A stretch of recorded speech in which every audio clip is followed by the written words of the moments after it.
వారు పెంచారు అని చెప్తున్నారు. సార్, చిన్నపరెడ్డి గారు ఎంత నిస్సిగ్గుగా అబద్ధాలు అవాస్తవాలు ప్రచారం చేస్తారంటే, హిందూ మతానికి వేరే మతాల ద్వారా ఇబ్బంది ఏమీ లేదండి. వేరే మతాల ప్రజల వల్ల వేరే మతాల వల్ల ఇబ్బంది లేదు. హిందూ మతంలోనే ఉంటూ ఈ సూడో సెక్యులర్లు ఎవరైతే ఉంటారో వీళ్ళ లాంటి వాళ్ళ వల్లనే హిందూ మతానికి ప్రమాదం పొంచి ఉంది. ఎందుకంటే ఇష్టం వచ్చినట్టు మాట్లాడటం. అంటే ఇక్కడ మేమేం అడుగుతా ఉన్నాం? లడ్డూలో కల్తీ జరిగింది, ప్రసాదాల్లో కల్తీ జరిగింది, దేవాలయాల్లో కల్తీ జరిగి ప్రజలు ఇబ్బంది పడతా ఉన్నారు, భక్తులు ఇబ్బంది పడతా ఉన్నారంటే లడ్డు ఫ్రీగా ఇచ్చేయాలా? ఫ్రీగా ఇమ్మని ఏమన్నా అడుగుతా ఉన్నారు ఇక్కడ? ఫ్రీగా ఇమ్మ అంటే తప్పు జరుగుతుంది అంటే ఫ్రీగా ఇచ్చేయమంటాం అదొక సమాధానమా సార్? ఈ రోజు కొడాలని మాట్లాడింది మీరు ఊరక డైవర్ట్ ముచ్చట్లు చెప్పమాకండి. మాట్లాడింది మీరు 1000 రూపాయలు నెయ్యి తేవచ్చు కదా, లేకపోతే మాట్లాడినటువంటిది ధరలు పెంచితేనేమో పెంచినారంటుండ్రి, వద్దంటేనేమో వద్దన్నారంటుండ్రి. మీరు ఆగండి. మీరు ఫ్రీగా ఇమ్మని చెప్పలేదా? లడ్డు ఫ్రీగా ఇవ్వాలా, దర్శనాలు ఫ్రీగా ఇవ్వాలా? మేము అడిగామా? లడ్డు అంటే ఒకటండి, నేను అన్నాను కదా ఇందాక చిన్నప్పటి కానీ, ఎందుకంటే ఈ విధంగా ఇన్ని రేట్లు శ్రీవాణి టికెట్లు పెట్టి 10,000 రూపాయలు ఎందుకు వసూలు చేశారు అని అన్నదానికి మరి ఇప్పుడు ఫ్రీగానే ఇవ్వమనండి, దర్శనాలు ఇవ్వమనండి, ప్రసాదాలు కూడా ఉచితంగా ఇవ్వమనండి, మేము సంతోషిస్తాం, ఇప్పుడు వారి ప్రభుత్వం ఉంది కదా చేయమని అని అన్నారు. అంతే. అదేదో పెద్ద తప్పు అయినట్టు, అదేదో పెద్ద తప్పు మాట్లాడతారు. పోనీలే నేను చెప్పానుగా, వదిలేసండి. కిరణ్ గారు, మీరు ఇప్పుడు కొడాలి నాని గారు ఉంటారు సార్, పార్టీ నాయకుడు. ఆయన రామతీర్థంలో రాముల వారి విగ్రహం తల నరికేశారంటే విగ్రహానికి ఏమన్నా అయిందా? వినాయకుడు ఏమన్నా అయిందా? ఆంజనేయ స్వామికి ఏమన్నా అయిందా? అంటే మళ్ళీ బ్రహ్మనాయుడు గారు నెయ్యి ముచ్చట మాట్లాడితే నెయ్యి ముచ్చట గతానికి పోతే 39 మంది పుష్కరాలకు చనిపోతే ఎందుకని ప్రాయశ్చిత్త దీక్ష చేయలేదు? ఉన్నారు చేయండి. దానికి 39 మంది చనిపోయిన వారి పుష్కరాల్లో చనిపోయిన వారి కోసం ప్రత్యేకంగా ప్రాయశ్చిత్త దీక్ష చేయాల్సిందే పవన్ కళ్యాణ్ గారు. మీరు కూడా చేపిస్తారులేండి. మీరు మీ ఇష్టం వచ్చిన కోరికలు కాదు ఇక్కడ. దేవుడికి ఏది కావాలో అది చేయాలి. ఒక్క నిమిషం ఆగండి. నేనేం చెప్తే దేవుడికి చెప్పినట్టు, మేము చెబితేనే దయ్యాలకు చెప్పినట్టు. పోనీలే సార్, ఆగండి సార్. చిన్నప్పటి గారు ఆగండి.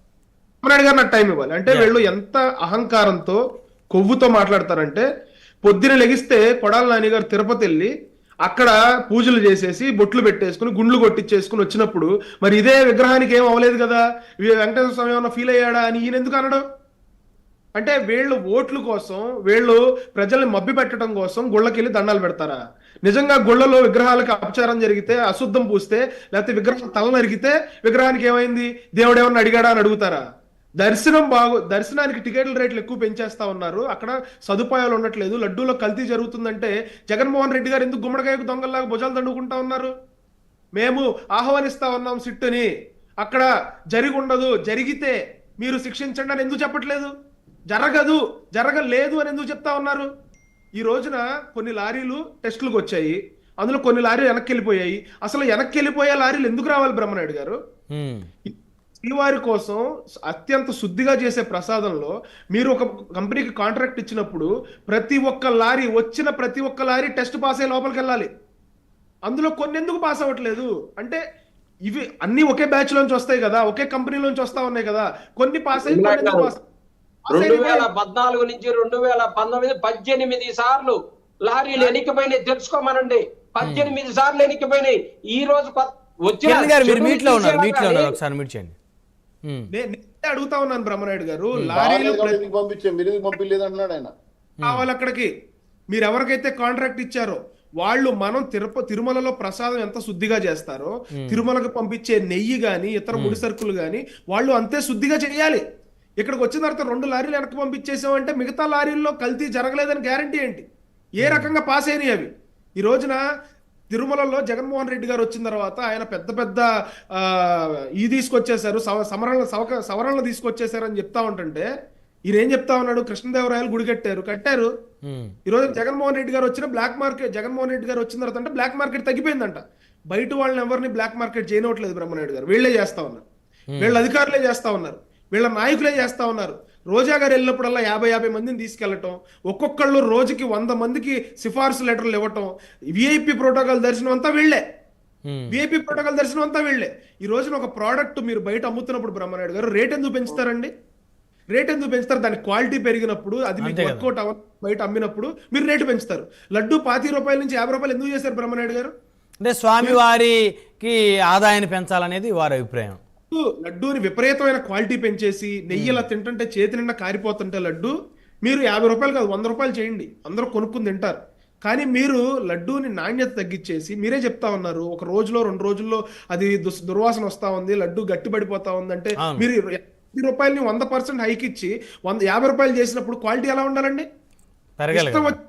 ఏజీ మాట్లాడతాడు, వీళ్ళు ఏజీ మాట్లాడతాడు అంతే. కంక్లూజన్ ఇవ్వండి, సమయం లేదు. ఒక్క నిమిషం సార్. ఒక పంది కొవ్వుని ఒక లడ్డూలో కలిపే నెయ్యిని కంపేర్ చేస్తారండి, అంత కండకావరం అండి, ఒళ్ళు కొవ్వెక్కి కాకపోతే మీ కంపారిజన్ ఎట్లా ఉండాలి? మీరు మాట్లాడే ప్రతి మాట ఆచితూచి మాట్లాడాలి. భగవంతుడితో కూడిన అంశం కాబట్టి కాస్త జాగ్రత్తగా మాట్లాడాలి ప్రతి మాటను కూడా. కంపారిజేషన్ విషయంలో కంపేర్ చేయొద్దు. మనోభావాలు దెబ్బతింటాయి, ప్రజల మనోభావాలు. నేనేం చెప్తా ఉన్నానంటే ప్రతి తప్పు జరిగిన ప్రతిసారి ఇలా మేము వచ్చి గొడవ చేయాలంటే ఇబ్బందిగానే ఉంటుంది. అందులో దేవుడి అంశం ప్రతిసారి పరిరక్షణ బోర్డు ఉండాలి. They have to look after all these issues. వీళ్ళు ఏదైతే అవకతవకలు, ప్రభుత్వాలతో సంబంధం లేదు బ్రహ్మనాయుడు గారు. ఇది ఈ రోజున మేము ప్రభుత్వంలో ఉన్నా, రేపొద్దున వేరే వాళ్ళు రావచ్చు. ప్రభుత్వాలతో సంబంధం లేకుండా అక్కడ శుద్ధి జరగాలి. మీరు కుహానా హిందువులు ఎవరైతే సూడో సెక్యులర్లు ఉన్నారో మీరు మాట్లాడే ప్రతి మాట ఆచితూచి మాట్లాడాలి. మీరు ఒక్క నిమిషం సార్ కంక్లూడ్ చేస్తాం. మీరు ఎవ్వరూ ఏమనట్లేదు, మేము ఇష్టం వచ్చినట్టు మాట్లాడతాం, గుమ్మడికాయ దొంగల్లాగా భుజాలు తడుకోవద్దు. తప్పు జరిగి ఉండదు. కరుణాకర్ రెడ్డి గారు చేసిన ప్రమాణం మీద మీకు నమ్మకం లేదా కిరణ్ గారు? కరుణాకర్ రెడ్డి గారు సార్ వైఎస్ఆర్సీపీ వాళ్ళు చెప్పే ఎవడన్నా నమ్ముతున్నాడా సార్? వాళ్ళు చేసే ప్రమాణాలు సాక్షాత్తు జగన్మోహన్ రెడ్డి గారు వాళ్ళ బాబాయ్ గొడ్డల పొడితో చచ్చిపోతే బయటకు వచ్చి గుండె పొడితో పెరుగుతా వచ్చిన వ్యక్తి కదా. ఒకటి వీళ్ళు దొంగ ప్రమాణాలు ఏంటి సార్?